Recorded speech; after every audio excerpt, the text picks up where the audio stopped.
जय हिंद दोस्तों, खुश रहिए, खुशियाँ बांटते रहिए। राष्ट्र धर्म की बातें हम भगवान राम से सीखने का प्रयास करेंगे।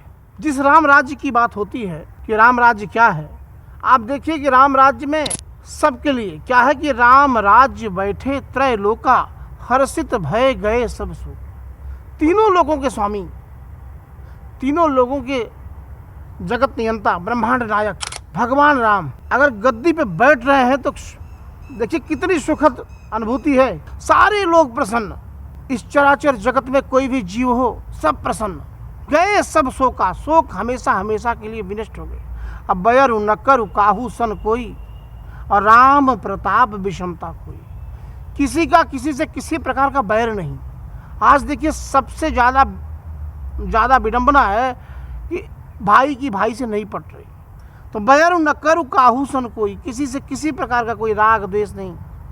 और राम प्रताप, राम का ऐसा प्रताप, भगवान का ऐसा प्रताप कि विषमता कोई, मतलब सब समान। पिता वही है, जगत नियंता वही है, कुल का श्रेष्ठ वही है, राष्ट्र धर्म को मानने वाला वही है, जो किसी से किसी प्रकार का भेदभाव न करे। और राम का ऐसा व्यक्तित्व है कि ना तो लोभ है, ना तो लालच है, करुणा के सागर हैं, दया निधान है। आप सोचिए कि अपने पिता के दिए गए वचन को पूरा करने के लिए उन्होंने राज त्याग दिया, कोई मतलब नहीं, वनवासी हो गए, वन का अनुगमन किया, और वहां भी जो उनसे प्रेम से मिला उसको अपना बना लिया।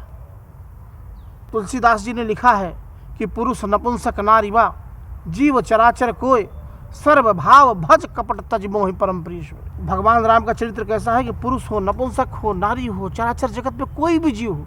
अब आप देखिए कोई भी जीव की बात है तो ये मत समझिए कि किसी जाति विशेष का ग्रंथ है। पुरुष नपुंसक नारी व जीव चराचर कोय, और सर्व भाव भज कपट तज मोहि परम प्रीश्वर। भगवान का, प्रभु का प्रिय कौन है? जो सभी भावों से भजता है, कपट का त्याग कर दे। हमारे अंदर अगर कपट नहीं है, आप सामान्य जिंदगी में देखें, अगर किसी से छल प्रपंच हीन होकर के मिले तो जिंदगी में कोई भी आपका बाल बांका नहीं कर सकता। इस धरती पर केवल इंसान ही है जो खाता भी है और अपने भविष्य के लिए बटोर करके रखता भी है, और कोई भी जानवर ऐसा नहीं है जो कल के लिए, क्योंकि हर अनाथ के नाथ उसको अपने ईश्वर पर भरोसा है। तो राम कौन है? जो पथ का प्रदर्शन करें, जो मानव को आदर्श के मार्ग पर सदा सदा के लिए स्थापित कर दें, जो हमारे अंतस को ऐसी चेतना दें, हमारे बुद्धि को विकार रहित कर दें, जो हमारे अंदर इतनी सोच, इतनी ऊर्जा भर दें, सब कुछ हमें सुगम लगे। आप सोचिए, कभी राम ने कभी अपना धैर्य नहीं खोया, कभी नहीं धैर्य खोया। प्रेम, समर्पण, त्याग उनकी जिंदगी का हिस्सा रहा। रावण को कितनी बार, आप सोचिए कितनी बार आमंत्रित किया कि रावण तुम क्षमा मांगो, मैं तुम्हें माफ कर दूं। इतना विराट चरित्र, जबकि मनुष्य रूप में ईश्वर के अवतार है। दृश्य जगत में मुझे मनुष्य के रूप में दिखाई दे रहे हैं, लेकिन है क्या? ईश्वर के अवतार है।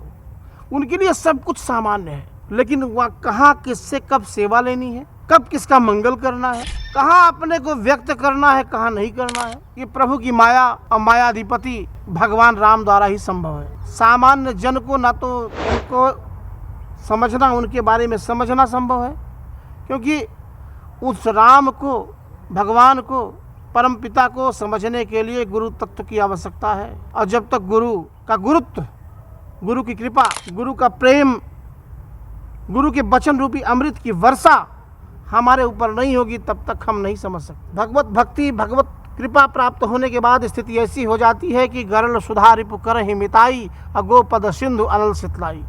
गरल माने विष, सुधा माने अमृत। अगर कोई आपको विष दे दे तो भी अमृत हो जाएगी।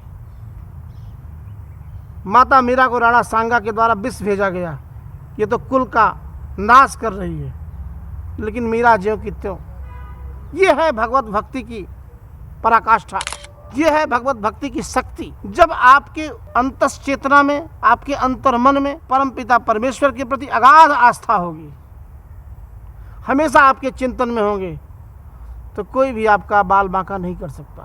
गरल सुधा रिपु कर ही मिताई, दुश्मन भी होगा तो मित्रता की बात करेगा। अगोपद सिंधु अनल सितलाई, सिंधु माने अगर महासागर आपके ऊपर आक्रमण कर दे तो गाय का पद, पैर जितना स्थान घेरता है उतने में ही वो समाप्त हो जाएगा। अनल शीतलाई, अग्नि भी आपको शीतलता प्रदान करेगी। राम किसी जाति, धर्म, संप्रदाय से बंधे हुए नहीं हैं।